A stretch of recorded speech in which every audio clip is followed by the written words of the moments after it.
Jusqu'à 13h, Côte-Nord. Attitude. Côte-Nord. Côte-Nord. Attitude. Bienvenue tout le monde à notre émission d'actualité et d'affaires publiques à Pure FM. Jean Saint-Pierre et Valérie Dionne en co-animation à Côte-Nord Attitude. Bonjour Valérie. Allô Jean. Divers sujets encore très variés. Ce midi, on va parler d'embellissement à cette île, de baleines, du végétarien qui a connu des avaries ce printemps et d'un beau contrat pour 2 entreprises de cette île qui vont construire l'usine de biomasse à Port-Cartier. Donc c'est Jean Masse, le conseiller municipal, qui va être avec nous dans quelques minutes pour ouvrir. On sait qu'il s'occupe depuis quelques années du comité Fièrement cette île. Ce comité vise l'embellissement, particulièrement à l'entrée de la ville. Là, Jean Masse, il est dans le district, comment est-ce qu'on l'appelle, Place de Lens. Hein? Le monde dit la baie à cette île. Ouais, la baie de cette île. La baie de cette île, le district Place de Lens. Donc, le conseiller municipal sera avec nous. Il rencontre des commerçants aujourd'hui pour les inviter là à embellir leur devanture. Des commerçants, justement, du secteur Place de Lens, l'entrée de la ville de cette île. J'ai réalisé une petite entrevue ce matin avec le propriétaire du végétarien. Je sais pas si t'as passé récemment, mais il a perdu une serre. Elle s'est effondrée. Oui, j'ai vu ça. La serre, c'est quoi? C'est le toit, je pense. Ouais, c'est vraiment, ça. Qui a écrasé. Qui a fléchi sous la neige, la pluie, une tempête du mois d'avril dernier. Là, il va nous expliquer ça. Luc Turcotte, le propriétaire du végétarien, cette entreprise du canton Arnaud qui produit en serre là beaucoup de fleurs, entre autres, pour la fête des mères. Ouais, c'était l'endroit, c'était ouvert pour la fête des mères, pour les fleurs. Mais la serre qui a perdu, c'était celle qui produisait des tomates et des concombres. C'est un petit peu dommage, mais il va en avoir quand même cet été. On lui parle vers 12h28 à Côte-Nord Attitude. Luc Turcotte, le propriétaire du végétarien. Vers 12h40, on parle de phoques et de baleines, Valérie. Oui, tout à fait, avec Josiane Cabana du réseau Mammifères Marins. Puis ça va être vraiment intéressant parce que semble-t-il que on a beaucoup d'observations de baleines chez nous déjà depuis quelques semaines. Et on va parler de ça là, justement, où on peut les apercevoir, comment ça se fait que déjà on peut en voir aussi, et les comportements qu'on doit avoir dans ce temps-là. Et aussi, on va parler des jeunes phoques sur les berges aussi, parce que les mois de mai et les mois de juin, c'est là où, en fait, c'est la période de naissance pour les phoques communs. Et c'est pas rare de voir des jeunes phoques sur la plage, sur la berge, mais c'est pas nécessairement qu'ils sont en danger. Donc, c'est là où c'est peut-être difficile de distinguer, et c'est là où Josiane Cabana pourra nous venir en aide aussi là, pour nous dire justement comment distinguer quand est-ce qu'un phoque est en difficulté et quand est-ce qu'on doit le laisser tranquille aussi. Oui, Madame Cabana est la porte-parole du réseau d'observation des mammifères marins. Elle sera avec nous en direct par téléphone vers 12h40. Je pense que le réseau est basé à Tadoussac. Hein. L'observation a déjà commencé. Des belles baleines bleues qu'ils ont vues à Tadoussac récemment. Et puis, pour notre chronique économique, la chronique de développement économique cette-île en fin d'émission, ils ont mandaté, ils ont donné la mission de venir à la radio à Steve Guillemette du groupe G7. Il a obtenu un important contrat. Là, il va être le contracteur principal d'un gros contrat provincial. Là, il est en compétition avec les Pomerleau de ce monde pour obtenir le contrat à Port-Cartier, la construction de la nouvelle usine de bioénergie. Ça va tout se faire en 2017. Quand même un projet de 76 millions de dollars au total là, qui va commencer en chantier dans les prochains jours du côté de Port-Cartier. Il y a aussi Axor Conseil là, qui a une base solide, qui a beaucoup d'employés à cette île, qui obtient un contrat là, pour ce projet-là, la construction de la nouvelle usine de bioénergie à Port-Cartier. On en parle à la chronique économique en fin d'émission Côte-Nord Attitude. Avant cette série d'entrevues sur nos ondes, on vous propose à l'instant un bulletin d'information régionale. Actualité Pure FM.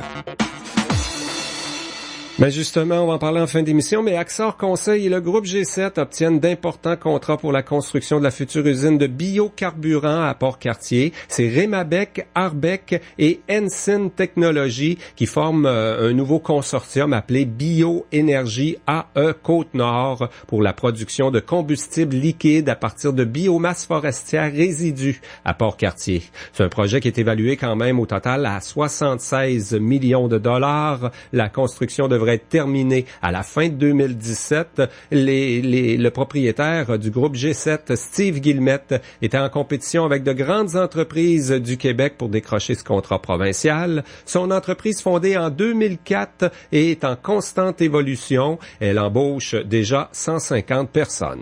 Le conseil de bande d'Ouachat-Mac-Maniotenam se donne un code provisoire pour la gestion de la pêche au saumon sur la rivière Moisy en 2017. Il souhaite prendre le plein contrôle de toutes les fosses à saumon en 2018. En attendant, le conseil ITOUM demande aux pourvoiries privées et à l'Association de protection de la rivière Moisy de laisser le plus de place possible aux Inuits. Le vice-chef Jonathan Saint-Onge est déçu de l'inaction du gouvernement du Québec jusqu'à maintenant. Son conseil demande tous les droits de pêche et la gestion de toutes les fosses. 2 rencontres ont eu lieu à Maliotenam au début du mois et ce lundi au musée Chapoutoine d'Ouachat. Selon le vice-chef Saint-Onge, le dossier de la gestion du saumon fait l'unanimité chez les Inuits qui seront déterminés pour reprendre leurs droits sur la rivière Moisy. Il rappelle que le conseil ITOUM a annoncé ses intentions au gouvernement du Québec en juin 2016 avec le dossier du camp Adams. Les Inuits demandent à Québec d'acheter les 4 pourvoiries privées et les installations de l'APRM pour les céder aux Inuits. Le conseil de bande veut éviter les conflits. En 2017, il a nommé un comité de gestion du saumon de la Moisy avec 2 anciens chefs. ITOUM a aussi engagé cette semaine 11 gardiens du territoire pour faire respecter le code provisoire de pêche. Les citoyens isolés depuis 10 jours dans le secteur de Natashquan sont maintenant invités à réduire leur consommation de produits pétroliers. La mesure préventive vise à éviter une pénurie. Le ministère de l'Énergie et des Ressources naturelles évalue la possibilité de faire transporter du pétrole par bateau jusqu'à Natashquan. Le ministère des Transports prévoit rouvrir la route 138 à l'est de Bejuan-Bits vendredi. En attendant, des ponts aériens sont proposés gratuitement aux citoyens des 4 communauté de la Mingani qui se retrouve isolée. Le navire Bella Dégagné a quitté Havre-Saint-Pierre tôt ce matin pour approvisionner Natashquan avec diverses denrées. L'Organisation de la sécurité civile, mise en place par le gouvernement du Québec pour la Côte-Nord, rembourse divers frais pour les citoyens touchés par des inondations et par la fermeture de la route. Concernant les travaux pour reconstruire la route 138, la direction Côte-Nord de Transport Québec assure que tout a été fait pour une réouverture le plus rapidement possible. Le maire de Baie-Trinité, Denis Lejeune, restera en poste jusqu'en août et continue de recevoir son salaire. Il a pourtant été reconnu coupable d'agression sexuelle sur une employée de la municipalité et a épuisé ses recours en cour d'appel. La commission municipale du Québec doit attendre au 7 août avant de destituer le maire Lejeune puisqu'il pourrait encore pousser ses démarches jusqu'en Cour suprême. Denis Lejeune n'était plus représenté par un avocat et n'a pas respecté les procédures du tribunal pour sa demande d'appel. Il a été reconnu coupable en juillet 2015 d'attouchement sur Caroline Lamarre, secrétaire de la municipalité de Baie-Trinité. Le regroupement des femmes de la Côte-Nord et le député de René-Lévesque, Martin Ouellette, réclament des modifications à la loi pour que toute personne membre d'un conseil ou d'un organisme municipal jugé criminellement responsable d'agression sexuelle soit inhabile à exercer ses fonctions. Et puis, une entente est intervenue hier entre les pêcheurs de crevettes du Saint-Laurent et les propriétaires d'usines de transformation. Plusieurs pêcheurs font la grève depuis le début de la saison. Le prix moyen au débarquement va se situer à 1,5 $ la livre en vertu de la nouvelle entente entre le regroupement des pêcheurs de crevettes et l'Association québécoise de l'industrie de la pêche. Le conflit aura retardé la saison de 7 semaines dans les usines de transformation. Les poissonneries de la Côte-Nord ont été alimentées ce printemps par les pêcheurs Inuits pour répondre à la demande de leur clientèle. Selon le pêcheur de crevettes de Sept-Îles, Jean-Pierre Elemens, c'est une saison à oublier. Il croit que la ressource sera plus difficile à pêcher, mais compte bien prendre la mer dès aujourd'hui pour amorcer sa saison de travail. Même si les bancs de crevettes se situent du côté nord du fleuve Saint-Laurent, la vaste majorité des pêcheurs détenant des permis proviennent de la rive sud. Les pêcheurs de Sept-Îles acheminent leurs crevettes à Matane pour la transformation. Voilà, ça complète ces actualités régionales. On reçoit le conseiller municipal Jean Masse pour parler du comité Fièrement Sept-Îles dans quelques instants. Attitude. Là, tu me dis que le Mazda CX-5, c'est le meilleur achat dans sa catégorie selon le guide de l'auto 2017. Je te le garantis. Et il vient avec la meilleure garantie sur le marché. Garanti. Puis que je vais pouvoir rouler autant que je veux, puis je vais être couvert. C'est garanti. Qui va rester beau comme ça avec la garantie anti-perforation de 7 ans. Garanti. Mais là, c'est le meilleur parce que c'est le meilleur ou c'est le meilleur parce que c'est la meilleure garantie? C'est les deux. Je te le garantis. Coudonc, tu m'écoutais-tu? Le Mazda CX-5, le meilleur achat dans sa catégorie selon le guide de l'auto 2017 et la garantie Mazda illimitée, la meilleure sur le marché. Intercar est fier de vous annoncer sa relocalisation au dépanneur Séjour ayant place d'affaires au 27 rue Comeau à Sept-Îles. En effet, nous mettons tout en place pour vous assurer la meilleure transition possible. Notre distingué personnel continuera de vous servir toujours avec le même bon service. Intercar du 27 rue Comeau, 88 962 97 36. Avec toute la pluie qui est tombée, peut-être avez-vous eu des infiltrations d'eau. Pour éviter cet inconvénient ou même par mesure préventive, faites affaire avec Location Tempête, les professionnels de l'excavation. Installation de membranes, de drains français ainsi que d'isolants. Location Tempête, c'est la solution pour vos démolitions de tout genre. Fini les dégâts d'eau avec les spécialistes de Location Tempête. Pour plus d'informations, appelez au 88 350 0018 ou au 88 964 94 89. Jusqu'à 13h. Côte-Nord. Côte-Nord. Attitude. Pure FM. 94.1. Valérie, on va prendre des nouvelles du comité Fièrement Sept-Îles avec le conseiller Jean Mars, qui est toujours notre représentant du district, on l'appelle district de Lens, hein, Jean? Exactement, district de Lens. District de Lens. Que le monde appelle la baie de Sept-Îles, là, communément. On l'appelle encore la baie de Sept-Îles. Ton district un peu, non? Oui, mais j'essaie de corriger les gens en disant que c'est district de Lens. Bon, ben, utilisons les bons termes. Il est conseiller municipal du district de Lens. Le comité Fièrement Sept-Îles, ça va bien, Jean? C'est quoi? 5 ans d'existence maintenant? Ouais, ça fait ça, là, presque 5 ans.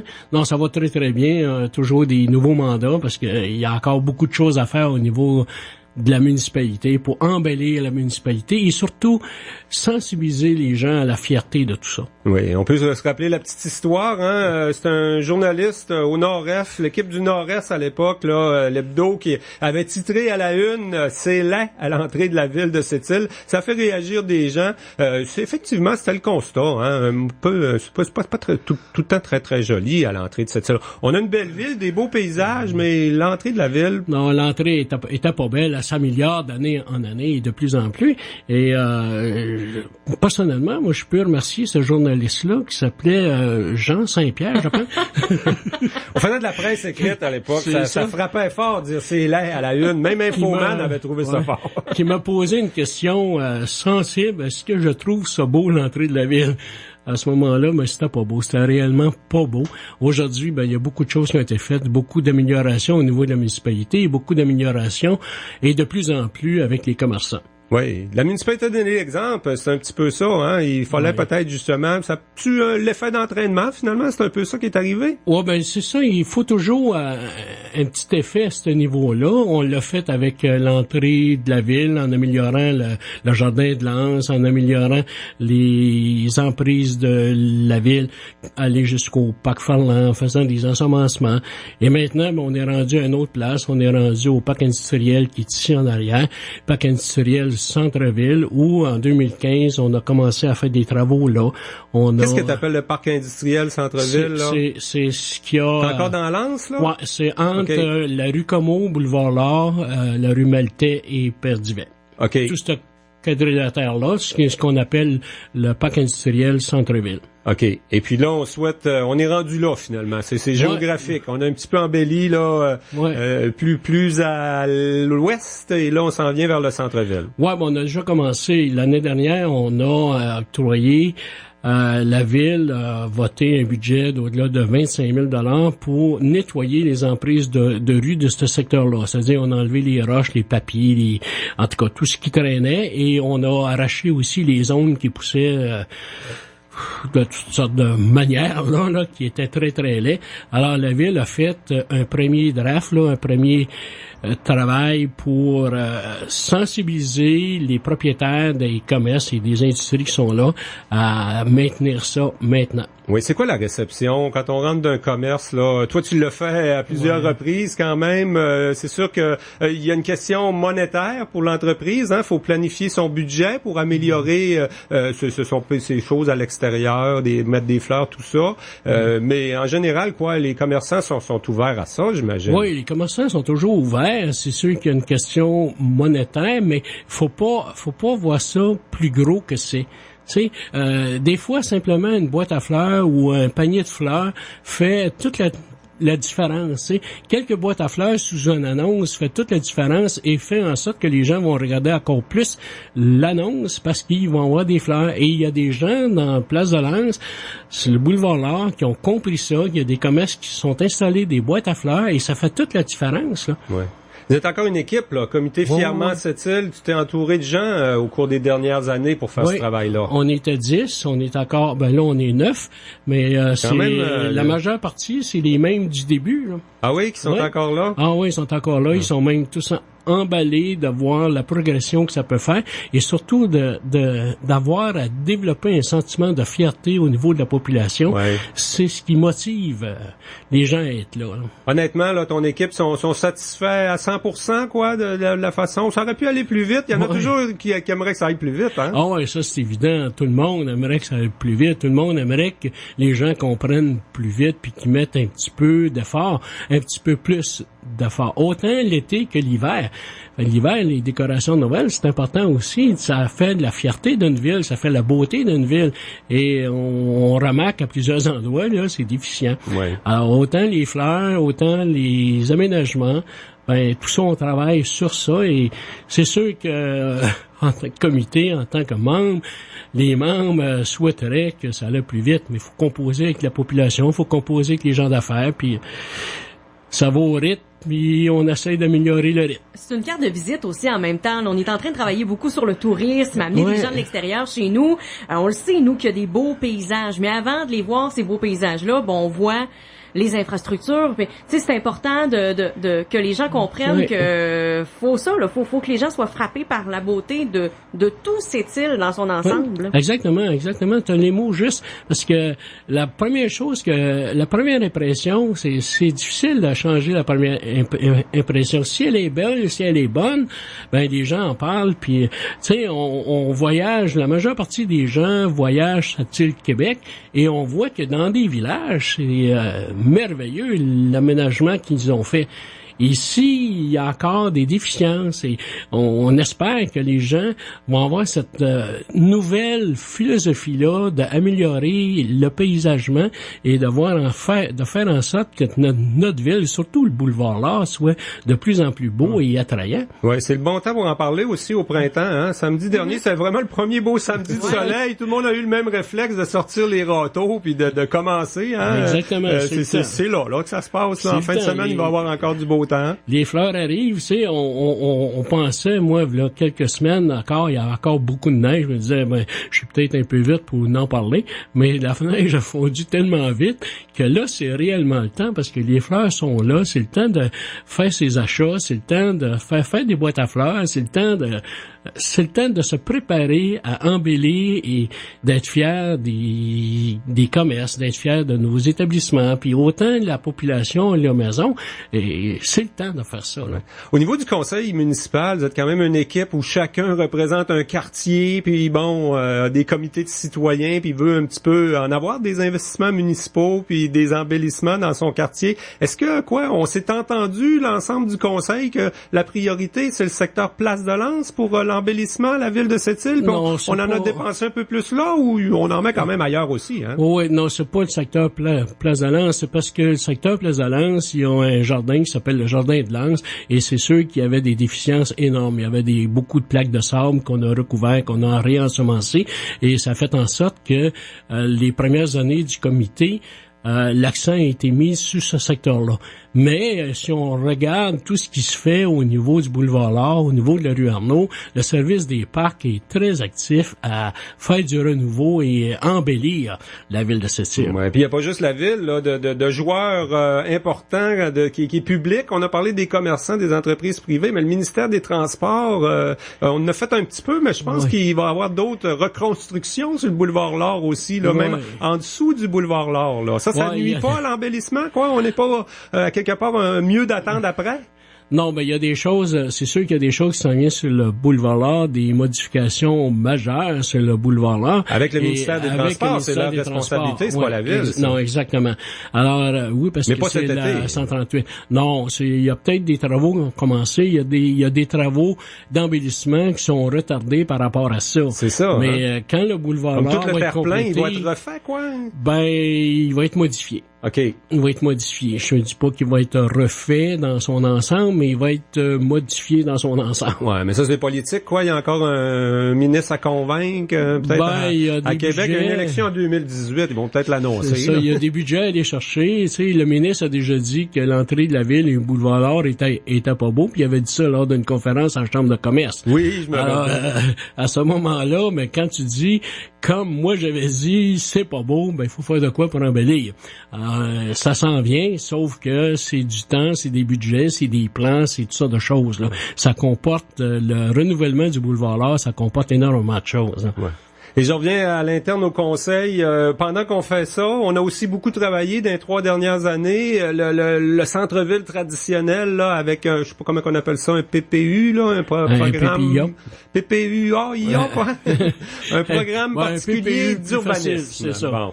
Un PPU, c'est plus facile. Mais c'est pas en contradiction, finalement. Les deux doivent se développer. Le boulevard-là, ça reste, comment est-ce qu'on va l'appeler? C'est pas notre centre-ville traditionnel. C'est quand même encore à quelque part notre centre-ville. C'est le centre-ville. Ouais, parce que c'est la 138. Tandis que le bas de la ville, avec la rue Arnaud, c'est plus spécial. On essaie de faire de ce secteur-là un secteur plus touristique, avec des petites boutiques, un coup d'œil différent, puis on a fait une piste cyclable sur la rue Arnaud qui avait pas. Alors, tu sais, c'est toutes des choses qui a fait en sorte que, avec le sens unique qu'on a mis, qui a fait en sorte que les gens vont s'approprier de plus en plus la rue Arnaud. Oui. Et le bas de la ville, avec les parcs, la promenade, la mer et tout ça, là, c'est merveilleux. Hein? Comme Touriste Sept-Îles, t'es encore impliqué au niveau de la corporation touristique de la ville. Toujours. On va garder, quoi, un pied à terre dans le bas de la ville, puis un autre à l'entrée, c'est ça? Ben, c'est parce que c'est pas pareil. Au bas de la ville, la petite maison bleue la ville a achetée pour cette île, c'est les bureaux administratifs qui sont là. Tandis que l'autre, c'est le kiosque d'information à l'entrée. Qui est mieux à l'entrée. Qui est mieux à l'entrée, parce que... Quelque part, on arrive à cette île par la 138. Par la 138. C'est rare qu'on arrive par la rue Arnaud. Qui est très achalandé, avec le camping qui est là en arrière et tout, là, c'est très achalandé. Hein. Hey Jean, on a parlé de Fièrement Sept-Îles. Il me reste un petit 2 minutes. J'ai une question qui s'adresse pas au comité Fièrement Sept-Îles. Tout ce qu'on entend de ce temps-ci sur la gestion de la moisie, parce que t'es un ancien président, toi, de l'APRM. Là, écoute, les Inuits ont décidé qu'ils reprenaient le contrôle, ils demandent au gouvernement du Québec de racheter les pourvoiries, de racheter toutes les installations de l'APRM. C'est quand même un changement majeur. Toi, ta réaction personnelle, ta perception de ce dossier-là, là? Bon, on a déjà vécu ça dans le passé, là, comment ça va se véhiculer, comment tout ce qui va se passer à ce niveau-là.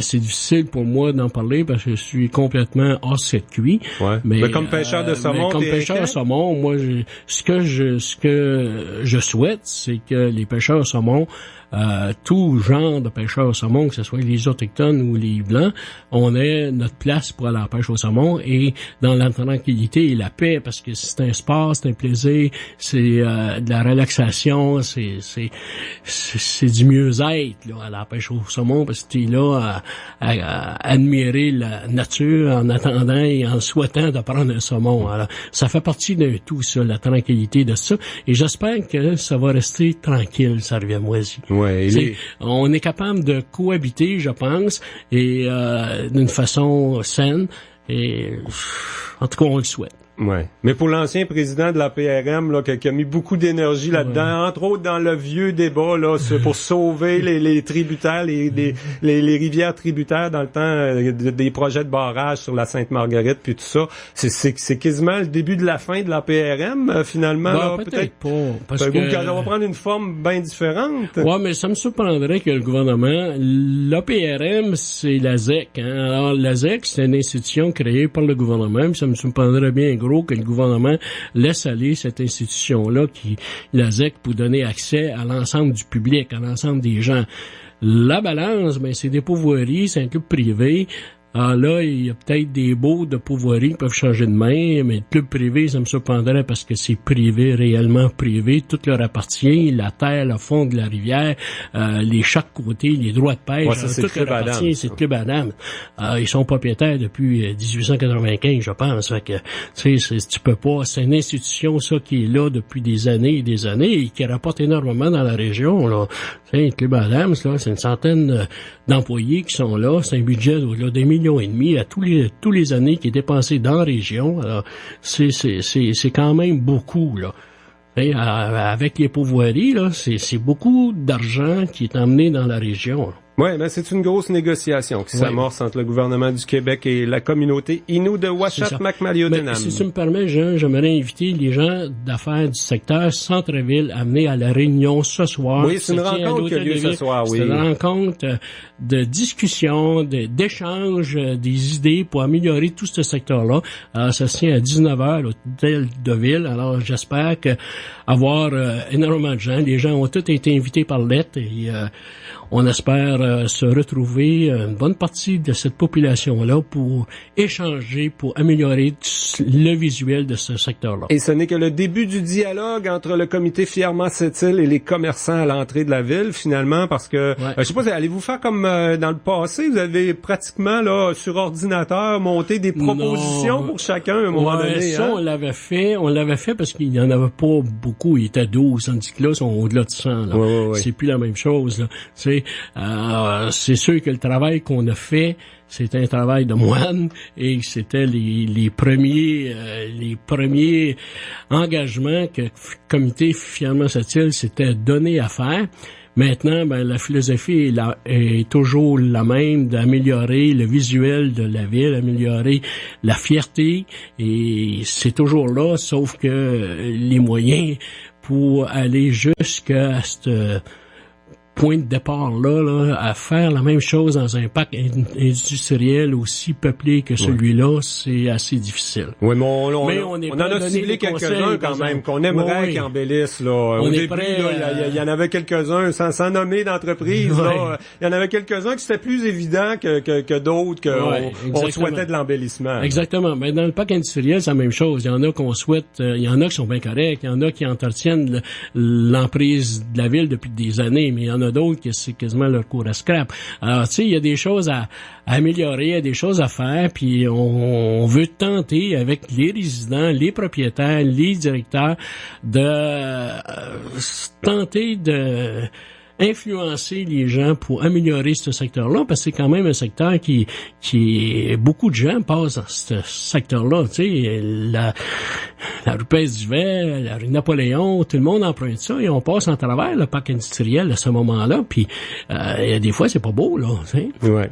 Eh ben, c'est pour en discuter, c'est ce soir la réunion à l'hôtel de ville à 19h. Les commerçants ont reçu une lettre, on vous invite à vous présenter, simplement pour jaser avec le comité Fièrement Sept-Îles. Exactement. Jean Masse, conseiller municipal du district de Lens, un gros merci pour ton passage en direct à Côte-Nord Attitude. Je te remercie beaucoup, moi. Jusqu'à 13h. Côte-Nord. Côte-Nord. Attitude. Qui a bien pu approuver ça? Si tu parles de la Nissan Sentra SV automatique avec climatiseur offerte à 214 $ par mois pour 39 mois, soit l'équivalent de 49 $ par semaine, c'est le fabricant Nissan qui a approuvé ça. Mais non, je parle de Roméo qui se transforme en caniche au 3e acte. C'est le show d'école de ton gars. Je sais bien. Visitez votre concessionnaire Nissan, l'offre prend fin le 31 mai. Comptant de 995 $ à location de 65 000 km, 10 sous le kilomètre additionnel. L'été arrive bientôt au Café Théâtre Graffiti de Port-Cartier et toute une programmation sur la scène ArcelorMittal avec en tête les co-porte-paroles du Rosec, Ingrid Saint-Pierre et Pierre Flynn. En chanson, Laurent Jalbert, Isabelle Cyr et Yves Marchand, David Thibault interprétant plusieurs succès d'Elvis Presley, les très talentueux Michel Rivard et Alexandre Poulain. Moi je crois au chaos des étoiles. Du blues avec Martin Goyette et sa voix puissante et éraillée. Du jazz swing avec Mrs. Tatchmo. René Martel et ses 65 ans de carrière. La suggestion du graphe Thomas Selman et le rêve américain. En humour, Martin Perizzolo, Julien Lacroix et Mehdi Boussaïdan. Catherine Levac, les grandes crues pour une deuxième année et le blues des urinoirs. De Port-Cartier, le groupe Embarque et Villeneuve. Sans oublier un gros party avec le groupe Bleu Jeans Bleu. De quoi devenir mordu du graffiti à partir du 1er juin, 18h. Ouverture de la restauration le 14 juin. L'équipe du graffiti vous souhaite de superbes soirées en leur compagnie.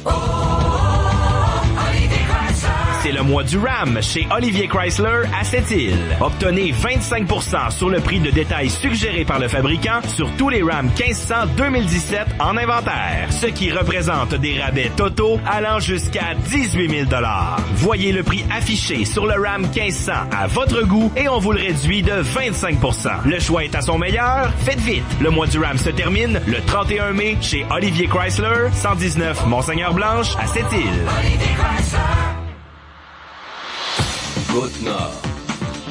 Attitude. Pure FM 94.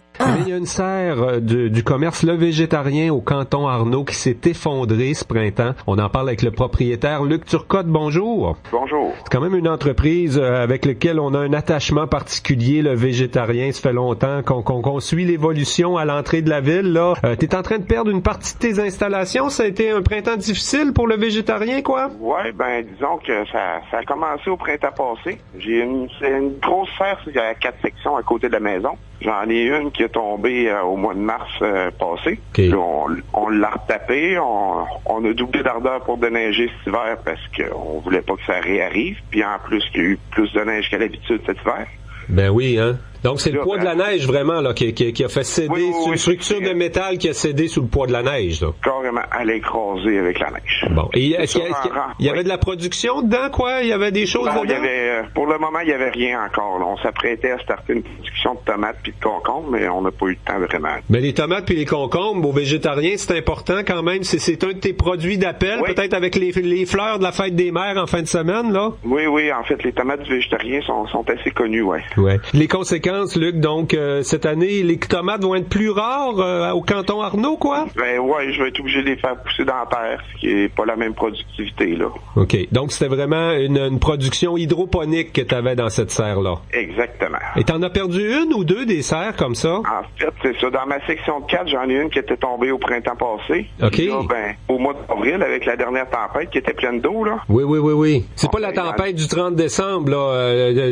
T'es pas collé sur la mer, c'est quand même assez haut, hein? Sur le cap un peu, là. Ouais. Non, c'est arrivé après le 8 avril, je pense. OK. Eh bien, c'est vraiment l'hiver de neige qu'on a connu, là, finalement, qui aura fait céder l'infrastructure comme telle. En fait, pas vraiment l'hiver, parce qu'on l'a déneigé tout l'hiver. C'est vraiment la dernière tempête pleine d'eau, là, qui était trop, là. OK. Et est-ce que tu l'as vu tomber, quoi? Ça avertit pas un phénomène comme ça? Je me suis levé un matin, elle était là. Je suis redescendu un après-midi, elle était sur le dos. Puis, les dommages, c'est assez difficile à évaluer, j'imagine, hein? On parle d'une production future, c'est quand même pas évident à quantifier en termes de chiffres, là. Non, effectivement, c'est bien dur d'évaluer. Comment ça fonctionne? Est-ce que c'est couvert par des assurances, des installations comme les tiennes? C'est pas évident à assurer non plus, là. Non, c'est pas évident d'assurer des serres, puis non, justement, il était pas assuré pour compte dame nature. Et en fait, toi, t'es un producteur agricole officiellement, là, peut-être un des plus au nord-est au Québec actuellement. Oui, effectivement. Est-ce qu'il y a du soutien, quoi, la fédération, l'union? Il y a pas nécessairement... Le gouvernement va pas venir en aide nécessairement, là. Non, eux autres sont là pour aider bombardiers et alouettes. Dis-moi, Luc, comment on va planifier tout ça, là? J'imagine qu'on va travailler quand même très fort ce printemps pour pouvoir répondre à la clientèle du végétarien. Les gens de cette île te connaissent bien puis te suivent de proche, comme je le disais. Ben, on va vouloir des tomates, là. On va en avoir pareil. On va juste en avoir moins, peut-être. Donc, c'est toute une réorganisation en termes pour l'entreprise, là? Il faut revoir l'avenir au complet, quoi? Ben, l'avenir à court terme, là, c'est sûr qu'à long terme, on envisage de rénover les serres, mais là, pour le moment, on n'a pas encore les moyens. Là. Comment ça va, ta business? Ça fait quand même quelques années que tu as acheté le végétarien qui était déjà très connu à cette île. Ça évolue bien? Ça bientôt, là. Ouais, le ralentissement économique des dernières années, ça doit affecter comme un peu bien des entreprises à cette île, hein? Oui, ça c'est sûr. C'est sûr que ça affecte pas mal tout le monde dans la région. Bon, on va te souhaiter bonne chance avec tout ça, là. J'imagine que tu vas faire avoir recours à tout ton staff, tout ton entourage pour maintenir les activités le plus possible. Il y a quand même des choses qui s'en viennent au printemps. Tu vas être présent, entre autres, là, dans le secteur du Vieux-Quai quand il y aura des marchés publics, entre autres. Oui, ça c'est sûr. Je n'ai pas manqué un en 10 ans. J'en manquerai pas cette année non plus. Ben, Luc Turcotte, on va te souhaiter bonne chance avec tous les projets et les réaménagements qui seront nécessaires aux végétariens. Ben, merci beaucoup. Merci, au revoir. À la prochaine. Vous écoutez Côte-Nord Attitude, en direct du studio Sept-Îles Embellissement Nutri de Côte-Nord. Bonjour, je me nomme Paul Bouffard de Pascal Automobile. Une des raisons pour laquelle on utilise les deux stations d'attraction radio, c'est la rapidité à laquelle on peut mettre un message en ondes. On appelle le matin et l'après-midi, on est en ondes. L'autre chose, c'est que, étant donné qu'avec les deux stations, on couvre une grande variété d'âges, ça rejoint pas mal l'ensemble de notre clientèle, puis qui, elle, est éparpillée un peu partout sur le territoire de la Côte-Nord. Et c'est avec ça qu'on va les rejoindre, on pense, le plus rapidement possible puis le plus efficacement possible. Faites confiance à Attraction Radio et découvrez la force d'attraction.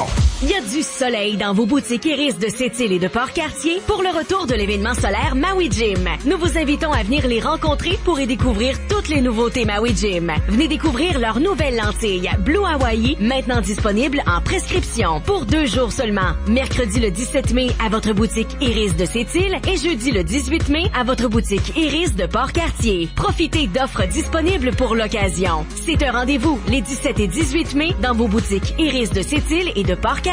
Iris, l'expérience d'une meilleure vision. C'est le mois du RAM chez Olivier Chrysler à Sept-Îles. Obtenez 25% sur le prix de détail suggéré par le fabricant sur tous les RAM 1500 2017 en inventaire, ce qui représente des rabais totaux allant jusqu'à 18 000 $. Voyez le prix affiché sur le RAM 1500 à votre goût et on vous le réduit de 25%. Le choix est à son meilleur? Faites vite! Le mois du RAM se termine le 31 mai chez Olivier Chrysler, 119 Monseigneur-Blanche à Sept-Îles. Jusqu'à 13h. Côte-Nord. Côte-Nord. Attitude. Pure FM. 94.1. Valérie, on va parler de phoques et de baleines, des jeunes baleines, surtout sur les rives. Hein. C'est la saison où les bébés sont là. Des fois, les mamans sont pas tout le temps là, vont chercher de la nourriture. Oui, ou des fois, sont pas loin. Faut faire attention. Et des baleines, on en voit déjà depuis le début du mois dans notre Saint-Laurent, là, dans la région Côte-Nord en particulier. On va en parler avec Josiane Cabana, qui est porte-parole du Réseau québécois d'urgence pour les mammifères marins. Bonjour, Madame Cabana. Bonjour à vous. On va commencer par parler baleines, si vous le voulez bien, Madame Cabana, parce que semble-t-il qu'il y a eu beaucoup d'observations de baleines chez nous déjà, hein? Oui, vraiment, Valérie, c'est une super belle, un bon début de saison, si on peut dire. C'est assez excitant quand on parle à nos observateurs des nouvelles du large qui nous aident à composer notre bulletin là, sur Baleine en direct. On constate effectivement qu'il y a une belle diversité. Si on se promène un peu partout là, dans l'estuaire, dans le golfe, déjà les croisières à Tadoussac ont commencé à sortir. On peut voir les grandes baleines, les rorquals communs sont arrivés. On a les petits rorquals aussi qui sont présents, les belugas là, qui ont commencé à remonter là, vers l'estuaire et puis vers le fjord du Saguenay. Donc ça, c'est les observations plus dans l'estuaire, dans la région de Tadoussac. Et puis si on descend un peu de Saint-Laurent vers le golfe, on a des gens qui ont observé, imaginez-vous, jusqu'à 4 rorquals bleus en une journée. Dans le secteur de Matane, donc un peu finalement en face de chez vous, il y a aussi une observation assez exceptionnelle qui a été faite récemment en Gaspésie, des globicéphales noirs de l'Atlantique Nord, un gros groupe là, qui a été observé dans la région de la Gaspésie. C'est des visiteurs assez exceptionnels, je dirais, là, dans le golfe. On a aussi même un kayakiste dans la région de Cap-Chat qui a pris son kayak, qui s'est mis sur l'eau et qui a pu observer des marsouins communs, donc la plus petite baleine du Saint-Laurent. et des phoques aussi, des phoques communs là, dans le secteur. Donc, une belle grande diversité déjà assez tôt dans l'année. Le communiqué que vous nous avez envoyé concerne les jeunes phoques, mais on va rester avec les baleines parce qu'on parle beaucoup de faire attention aux phoques, de pas les déranger et tout ça, mais ça s'applique aussi avec les baleines. Donc, on peut observer, faut respecter leur habitat naturel, hein. Oui, effectivement. Quand on observe les mammifères marins dans leur environnement, on demande toujours la collaboration des gens, de ne pas importuner ces animaux-là, donc de faire de l'observation dans les règles de l'art, dans le respect de ces animaux-là. Il existe, entre autres, dans le parc marin du Saguenay-Saint-Laurent, une réglementation qui impose finalement des règles, des distances, des limites de vitesse aussi, des secteurs qui sont fermés à la navigation. Donc, tout ça dans le respect des mammifères marins, donc des baleines. La même chose aussi en kayak. On demande de faire une observation qui est responsable, qui est respectueuse aussi de ces animaux-là. Vous savez, on les observe dans leur milieu naturel. Donc, c'est important toujours de garder en tête que c'est des animaux qui sont sauvages. Les baleines sont ici aussi pour s'alimenter. Parfois, on peut se retrouver carrément au cœur de leur assiette.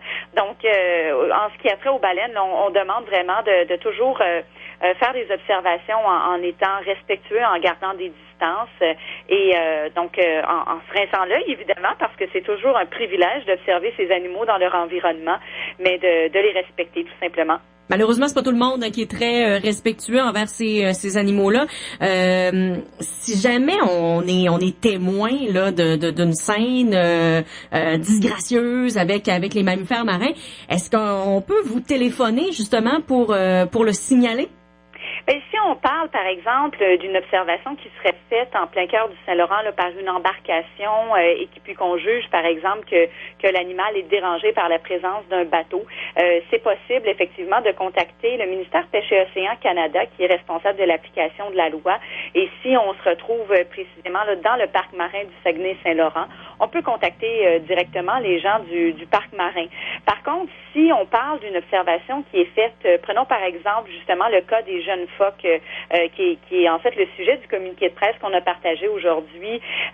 Donc, si par exemple on voit des gens qui manipulent un phoque ou qui contrevient au comportement adopté, là, qui est de garder ses distances, de ne pas interagir auprès de l'animal, notre organisme Urgence Mammifères Marins traite ce type d'appel. Donc, si vous êtes témoin par exemple d'un animal qui est harcelé, qui est dérangé, vous pouvez aussi contacter directement Urgence Mammifères Marins au 1-877-7-baleines. Oui. Dites-moi, Madame Cabana, est-ce qu'on cohabite assez bien les baleines et l'industrie de la pêche? Rappelez-moi, là, parce qu'on est en pleine saison, là. Il y a tellement fait pas beau la semaine passée que le crabe se pêche cette semaine. La crevette, on a réglé un conflit hier, là. Les pêcheurs de crevettes vont sortir aujourd'hui.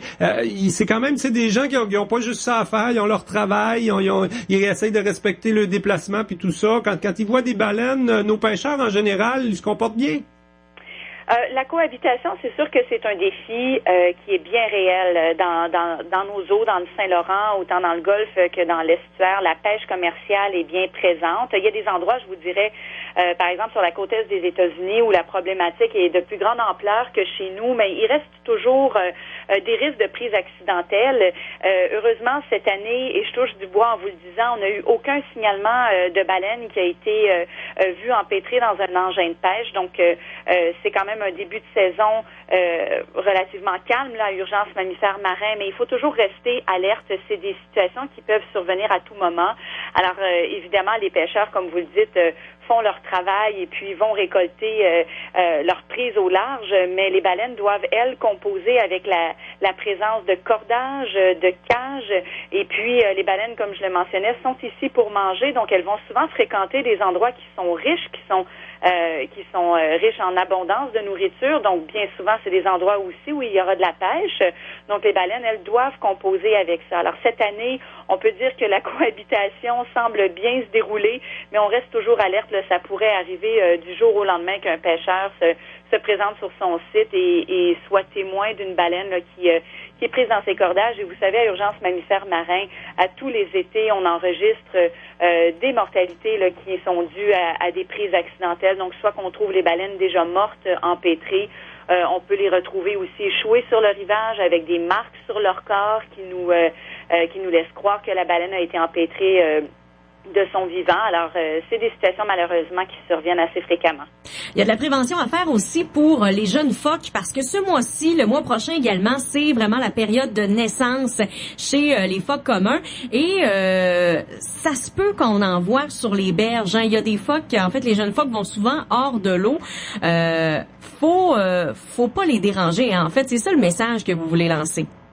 C'est précisément le message, Valérie. À chaque printemps, vous savez, on fait une campagne de sensibilisation pour répéter et remettre dans la tête des riverains le comportement à adopter s'ils croisent, par exemple, un phoque sur la plage. À chaque saison, à chaque année, là, en mai, juin et juillet, on reçoit là, des dizaines d'appels de citoyens à Urgence mammifères marins qui sont témoins d'un phoque qui est laissé sur la plage par leur mère. Et souvent, ça suscite des inquiétudes. Les riverains vont voir ça souvent comme une situation alarmante et vont tenter de venir en aide à ces animaux-là. Et c'est tout à fait le contraire, en fait, qu'il faut faire. Et bien souvent, ce qu'on dit aux citoyens, si vous voulez aider, bien, la meilleure chose à faire, c'est de ne rien faire. Donc, il faut partager la berge avec ces animaux-là. On parlait de cohabitation tout à l'heure avec les pêcheurs, les baleines. C'est un peu le même message avec les riverains. Donc, les phoques vont utiliser la berge pour se reposer. Bien souvent, ils vont atterrir sur une plage en attendant que leur mère soit partie s'alimenter. Alors, ils peuvent patienter là, des heures, voire des jours sur la plage. Et c'est des mammifères, donc c'est des animaux qui sont allaités par les femelles. Et les femelles, lorsqu'elles partent vers le large, elles vont évidemment revenir donner des soins aux jeunes. Et ces soins-là durent 4 à 6 semaines. Donc, pendant cette période-là, c'est vraiment crucial. C'est un moment de la vie de ces animaux-là où ils sont peut-être un peu plus vulnérables, un peu inconscients des dangers. Donc, des fois, ils sont là, ils se prélassent en plein cœur d'un camping dans le Bas-Saint-Laurent ou sur la Côte-Nord. Et donc, c'est pas des animaux qui ont besoin d'aide. Oui. C'est confondant, finalement, hein, parce qu'ils sont seuls. On peut avoir l'impression qu'ils sont abandonnés, mais c'est pas le cas. Effectivement, on a l'impression qu'ils sont abandonnés parce que souvent, ils vont émettre des cris, ils nous regardent avec leurs grands yeux. Mais c'est une situation qui est 100% naturelle et tout à fait normale. Et bien souvent, c'est le comportement de l'humain qui peut venir déranger le phoque. Donc, si on tente d'intervenir, ça augmente son stress, ça diminue ses chances de survie et ça peut même couper les liens avec la femelle. Alors, bien important de garder ses distances, de ne pas tenter d'intervenir auprès de l'animal. Et si on voit, par exemple, des gens qui harcèlent le phoque, par exemple, qui le repoussent à l'eau, qui essaient de le nourrir. On a même vu des cas, je vous dirais, de gens qui ont transporté des phoques dans leur baignoire. Alors, dans ces conditions-là, évidemment, c'est des situations qui sont problématiques et on demande aux gens de nous les signaler rapidement. Toujours à Urgence mammifères marins, là, le 1-877-7-baleine. Ça parle pas ni français ni nous, hein, un phoque, mais ça envoie peut-être des messages quand même, non? Oui, tout à fait. Vous le dites bien, c'est des animaux qui sont sauvages et c'est effectivement important de rester alerte. Des fois, on approche d'un phoque, on a donc l'impression qu'il est comme un petit toutou, si on peut dire, mais il faut être alerte si l'animal montre les dents, s'il grogne, c'est signe que l'animal est dérangé par notre présence. Aussi, ça grogne? Oui, ça peut grogner. C'est assez impressionnant. Des fois, ils vont émettre des sons un peu comme des plaintes, un peu comme un bébé, par exemple, qui pleure. Et c'est là que, là, souvent, on est pris d'émotion. Mais si, par exemple, l'animal montre les dents, il grogne. D'ailleurs, il y a une très belle photo sur notre site Baleine en direct. On a publié, justement, le communiqué de presse. On voit un phoque, la bouche grande ouverte. Alors, ça peut décourager certains curieux à s'approcher. Mais donc, restez très alerte à ces signes-là.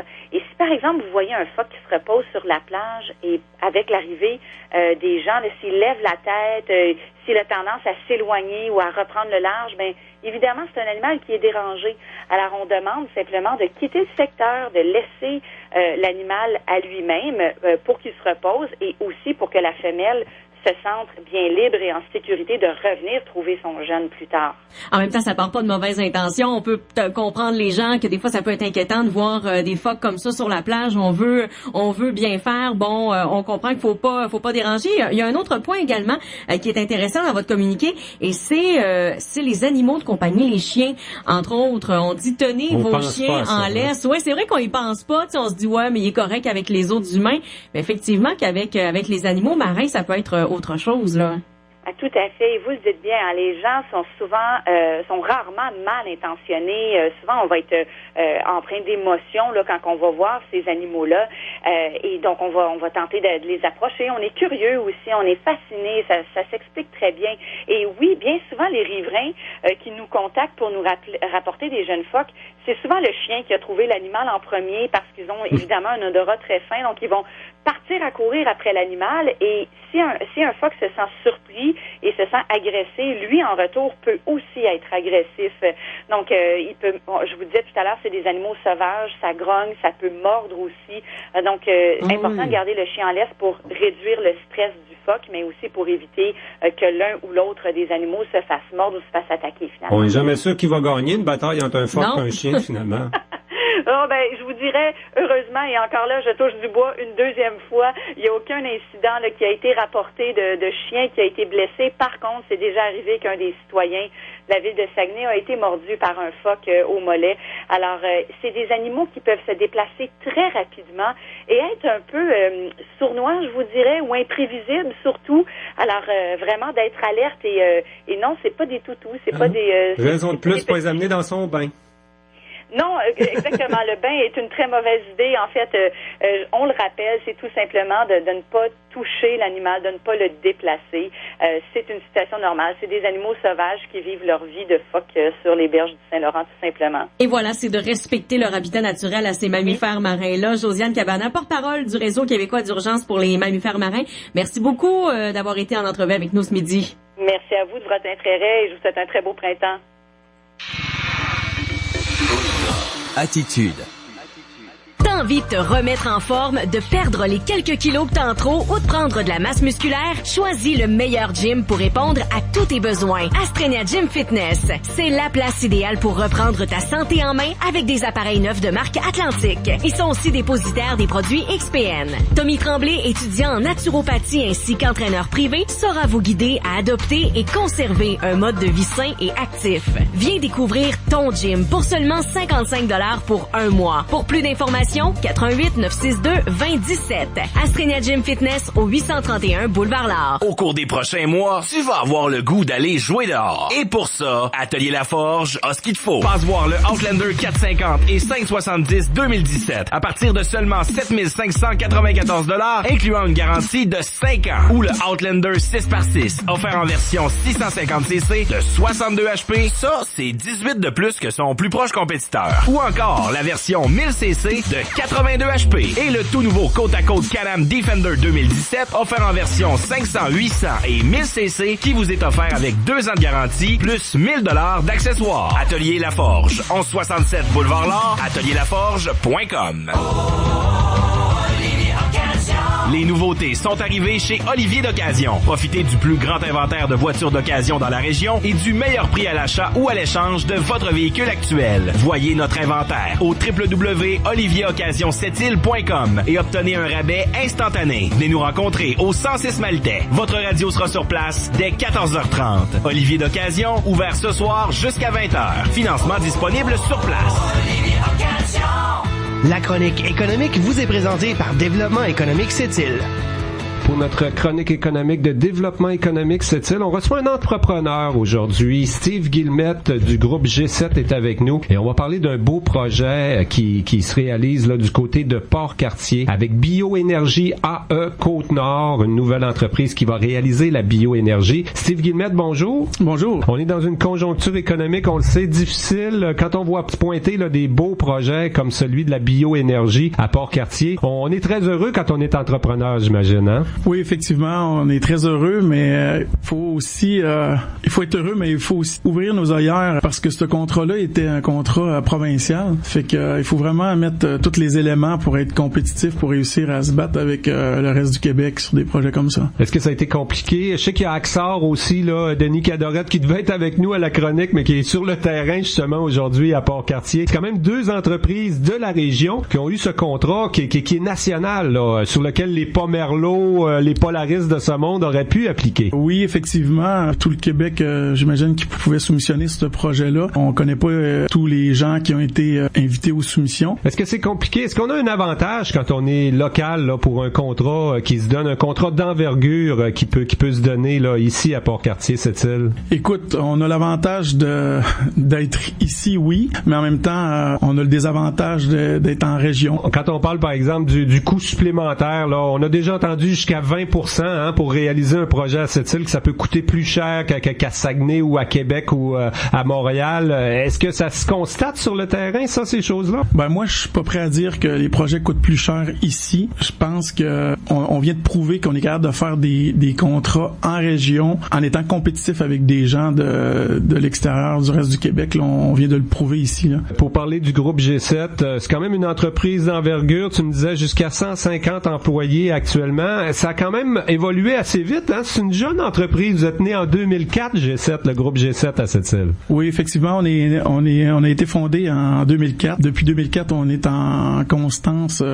évolution. On grandit. On a investi beaucoup dans des nouvelles infrastructures. Puis je pense pas que ça va s'arrêter là. On a l'intention de continuer à grandir. C'est une entreprise familiale, finalement, comme structure. G7, ça doit être pour Sept-Îles. Hein? C'est pas parce qu'on a 7 shops dans Bâtisse, là. Écoute, ça veut dire beaucoup de choses, G7. Ça veut dire, à l'époque, c'était GS Construction. On a gardé le G pour Guillemette. On a gardé aussi le 7 pour Sept-Îles, puis cette entreprise. Est-ce que c'est particulièrement difficile depuis 2 ans? On en a beaucoup parlé quand même, là. Bon, il y a eu des fermetures d'entreprises, des PME. Il y a même un collectif là, qui demande un fonds d'urgence pour soutenir les entreprises de cette île. Toi, ta vision de la situation actuelle, c'est dur de se maintenir. Vous avez quand même une bonne business chez G7. Vous avez de l'air d'une des PME qui garde quand même ses activités, là, qui maintient son niveau d'activité et d'emploi. Ouais, c'est sûr que les 2 dernières années ont pas été faciles. Écoute, le contexte économique faisait en sorte que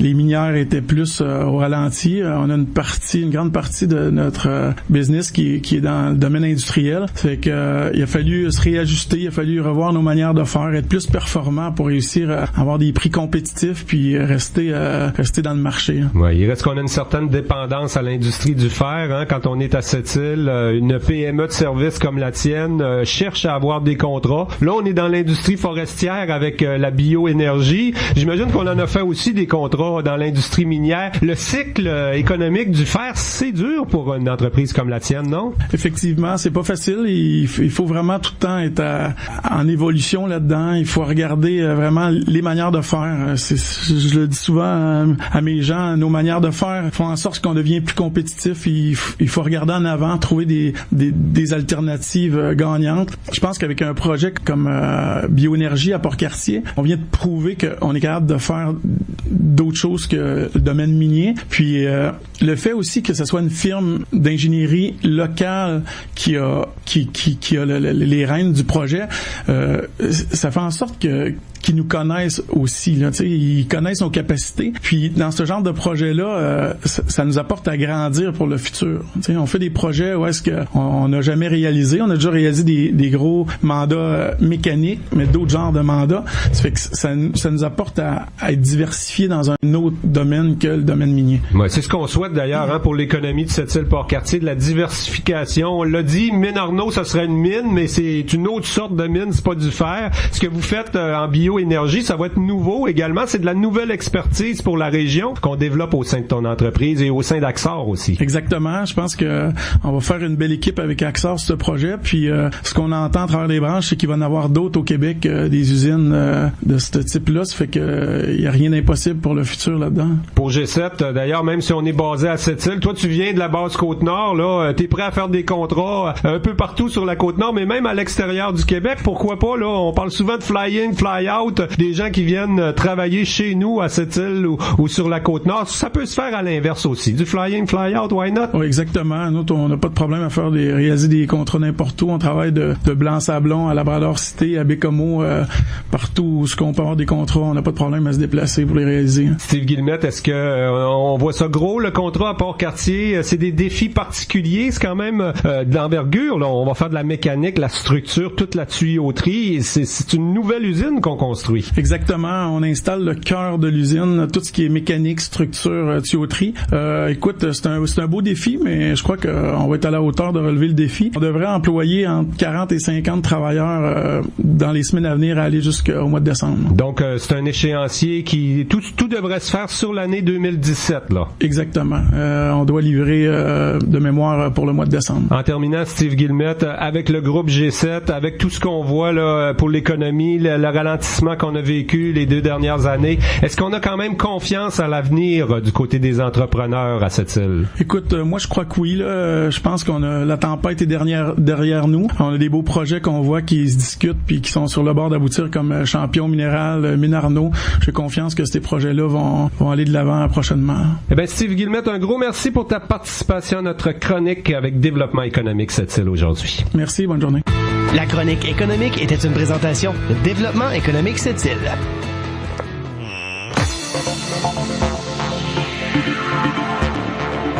Et ça conclut notre émission Côte-Nord Attitude de ce mercredi 17 mai 2017. Un gros merci, Valérie. Merci à toi, Jean. On est encore là demain midi oui, pour une là. autre émission d'actualité et d'affaires publiques.